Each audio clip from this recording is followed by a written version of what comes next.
Mercadante, queria cumprimentar meus colegas de grupo, o deputado Leandro Graz, o governador, o senador Camilo, que tem sido uma honra esse trabalho nesse GT com ambos e com outros colegas. Quero destacar também que integram a coordenação política desse GT o governador Helder Barbalho, que não foi possível estar presente aqui, mas tem participado dos encontros do GT, e também o meu colega senador Otto Alencar, que tem dado importante contribuição na construção desse GT. Ao mesmo tempo, queria agradecer, sobretudo, queríamos agradecer o trabalho técnico. Jonas já foi citado aqui pelo ministro Aloísio, Raimundinha, me permita o carinho de assim chamá-la, Esther Bemergui, Rafael Sodré, enfim, tantos e tantos técnicos que têm contribuído com o trabalho que nós temos executado e que resultou no pré-relatório que foi entregue no dia de ontem. Nesses primeiros dias, nessa etapa de trabalho, nós podemos diagnosticar, em primeiro lugar, que o Brasil, lamentavelmente, na situação atual, não tem política de desenvolvimento regional. O que nós encontramos no Ministério do Desenvolvimento Regional é uma ação pulverizada em emendas parlamentares, sobretudo em emendas do chamado RP9, emenda de relator, orçamento secreto, como todos vocês da imprensa passaram a definir, sem destinação de recursos para obras estruturantes. Para ter uma ideia, a execução orçamentária de 2022, nós tivemos mais de 4 bilhões de reais em recursos de emendas parlamentares. 70% desses recursos, de recursos do orçamento secreto. Isso é mais do que o orçamento do próprio Ministério. Então, vivemos no Ministério do Desenvolvimento Regional uma situação, ministro Mercadante, paradoxal. Não se tem recursos para as obras discricionárias, para o objetivo fim do Ministério, e se tem recurso demais para pavimentações sem critérios, para distribuição de trator, para distribuição de caixa d'água sem água, frase que o Jonas, inclusive, muito bem cunhou hoje. Enquanto isso, o objetivo fim do Ministério não é alcançado. O Ministério é um verdadeiro cemitério de obras paradas. E com este modelo orçamentário, se continuar, isso tende a se aguçar. Para os senhores e as senhoras terem ideia, 50% das obras de saneamento do país estão paralisadas. A constatação que fazemos é que o Ministério foi uma fusão totalmente mal planejada entre o Ministério da Integração Nacional e o Ministério das Cidades. Foram criadas supersecretarias, algumas sem a finalidade exposta, e o Ministério perdeu toda a sua capacidade de organização e de planejamento.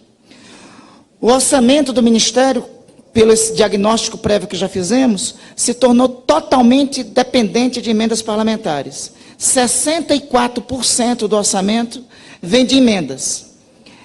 E, na prática, a quem cabe a razão e o objetivo fim de governar, que é o ministro, que é o Ministério, não governa.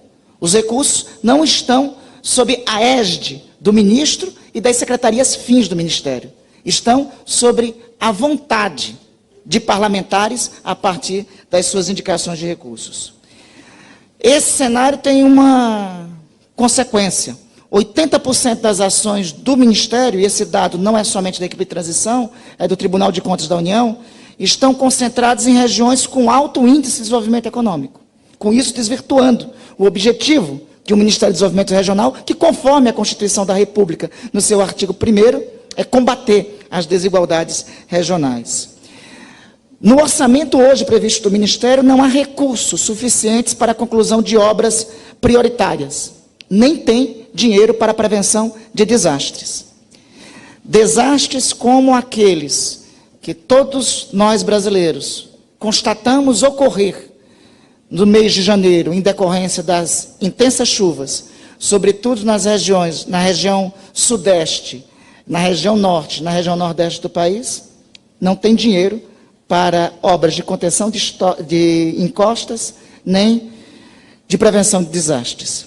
Todas as obras nesta área, praticamente todas as obras, estão paralisadas.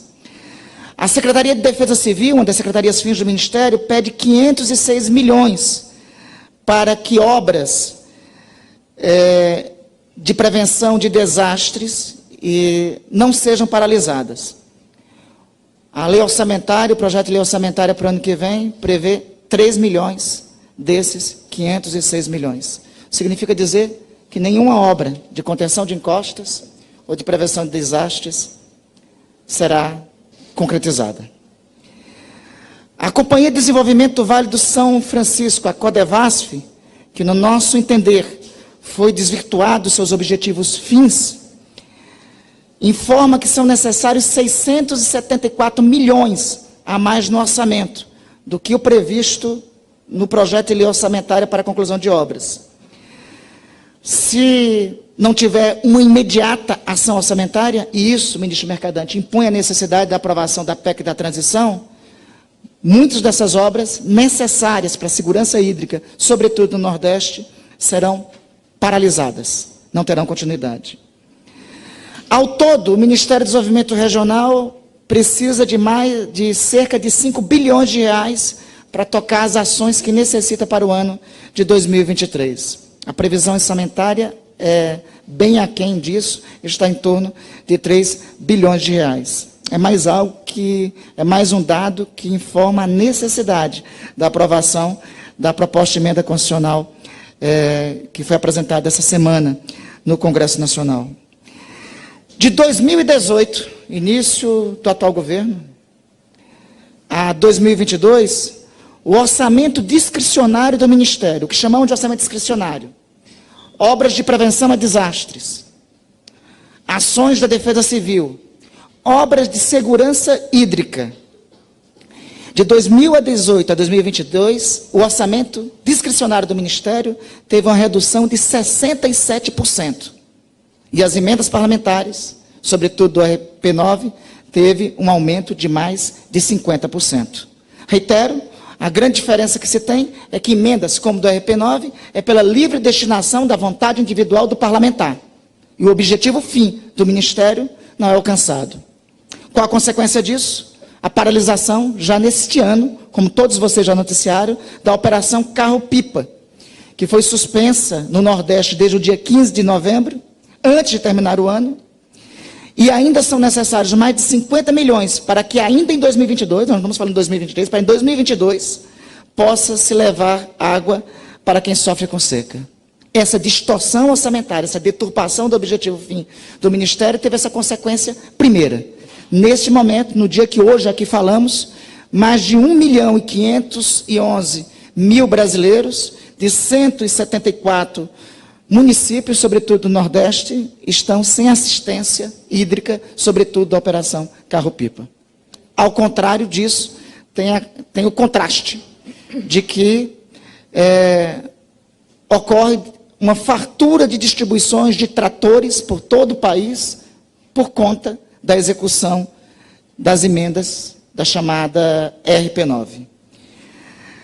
Eu quero só chamar a atenção, antes de passar para o governador Camilo, de um dado que nos assustou na equipe de transição. Nós precisamos obras hídricas, sobretudo da continuação, obras hídricas de manutenção da transposição do Rio São Francisco, precisam de 1 bilhão de reais, senão essas obras irão parar. Eu reitero a constatação que fizemos. Precisa de 1 bilhão de reais para obras hídricas da transposição do São Francisco. E nós temos 4 bilhões de reais alocados em emendas parlamentares, sobretudo na RP9.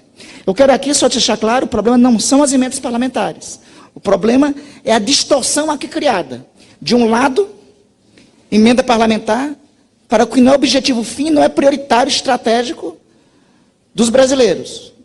E, por outro lado, a ausência completa de recursos para necessidades iminentes dos brasileiros. E um dado dramático e concreto para isso é que, de imediato, é necessário 40 milhões de reais para bombear a água da transposição do São Francisco para Paraíba, sobretudo para a região da Grande Campina Grande. Se isso não ocorrer, quase 1 milhão de pessoas podem ficar sem o fornecimento de água. Outros dados também no Nordeste nos chama a atenção. O ramal do Apodi necessita de 360 milhões de reais para conclusão. O governo previu para o ano que vem 72 milhões de reais. O orçamento de 2023, da Defesa Civil, necessário é de 739 milhões de reais. Só foram pedidos 477 milhões de reais. De respostas aos desastres, no ano 2022, foi pedido 381 milhões de reais. Foi contemplado 150 milhões de reais. Isso justifica, talvez, isso não justifica, melhor dizendo, desculpe o termo, mas isso explica porque desastres acontecem e o governo não consegue de imediato agir para socorrer as pessoas em decorrência desses desastres.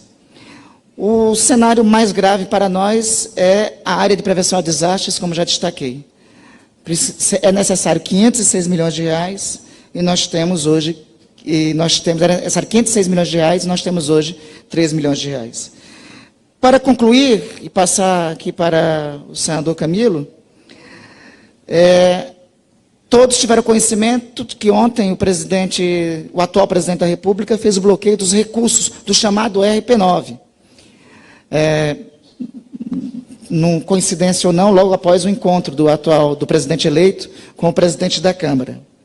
Embora o RP9 seja uma distorção, por todos os fatos que aqui apresentamos, este bloqueio, que claramente, na interpretação nossa, é uma retaliação, complica e deterioriza ainda mais a situação da execução por parte do Ministério do Desenvolvimento Regional. Relatei aqui que falta dinheiro para obras de segurança hídrica no Nordeste.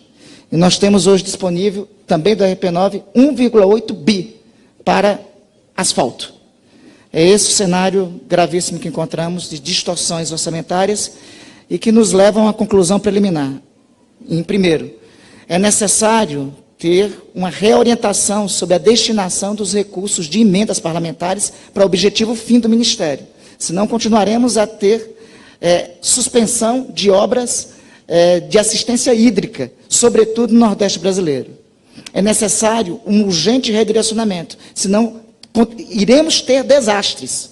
Iremos ter desastres sem que o Estado brasileiro possa prover a assistência que é necessária aos brasileiros. E, em segundo lugar, é inadiável, inevitável, necessário e urgente a aprovação da proposta de emenda constitucional que é reclamada pelo governo de transição ao Congresso Nacional. Camilo.